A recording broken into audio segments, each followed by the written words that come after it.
এই জন্য বর্তমান বাইতুল মুকাররম মসজিদের সম্মানিত খতিব সাহেব আল্লামা মুফতি আব্দুল মালেক সাহেব দামাত বারাকাতুহু সারা বাংলাদেশে আঙ্গুলে গোনার মতো টপ লেভেলের যে কয়েকজন মাত্র আলেম আছেন, এর মধ্যে একজন এই আব্দুল মালেক সাহেব। আরো কয়েকজন আছেন 2-4 জন বাংলাদেশে, এদের চেয়ে বড় কোনো আলিম বর্তমান বাংলাদেশে নাই।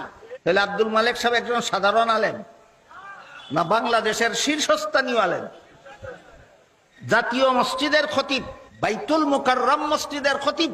তিনি এই 3 নম্বর ইটটাকে বেদাত বলেছেন মন গড়া না নবীর তরিকার বিরুদ্ধে হওয়ার কারণে। 3 নম্বর ইটটারে ঈদে মিলাদুন নবীকে তিনি বেদাত বলেছেন মন গড়া নয়, এটা নবীর শিক্ষা দেওয়া ঈদের বিপরীত হওয়ার কারণে। এই কারণে এক সাফাবাজ, ফতুয়াবাজ, ফেতনাবাজ বলে কোনটা সুন্নত কোনটা বেদাত আপনি ফতোয়া দেবেন না কেন? তোর বাপের গার ভাঙ্গেনি জাতীয় মসজিদের মুফতি ফতোয়া দিলে, জাতীয় মসজিদের মুফতি যেহেতু, জাতীয় মসজিদের খতিব যেহেতু, এই জন্য তার দায়িত্ব জাতিকে সুন্নত এবং বেদাত শিক্ষা দেওয়া। জাতীয় মসজিদের খতিবের ওই দায়িত্ব জাতিকে সুন্নত কোনটা বেদাত কোনটা শিক্ষা দেওয়া।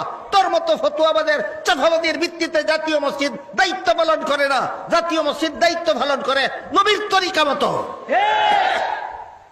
বুঝা থাকলে বলেন, জাতীয় মসজিদের খতিব হইলে জাতিকে সুন্নত বেদাত শিক্ষা দেওয়ার দায়িত্ব নাই না দায়িত্ব আছে? তার দায়িত্ব তুই করতে গাইছ সাফাবাদ জাতীয় মসজিদে নির্দেশ দিতে সুন্নত কইতো না বিদাত কইতো না, কইতো তোর বাপের মাথা।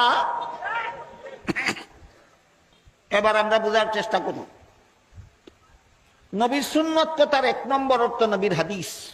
মনে আছে কোথা? মিলাদুন নবীর সাথে সম্পর্ক না সিরাতুন নবীর সাথে সম্পর্ক? সিরাতুন নবী মানো না যদি একটা হাদিসও পাইবে না।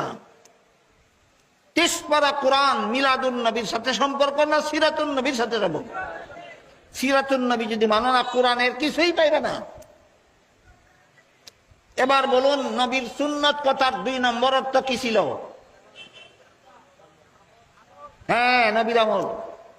তারাবির নামাজ নবীর আমল, এই জন্য আমাদের জন্য সুন্নত।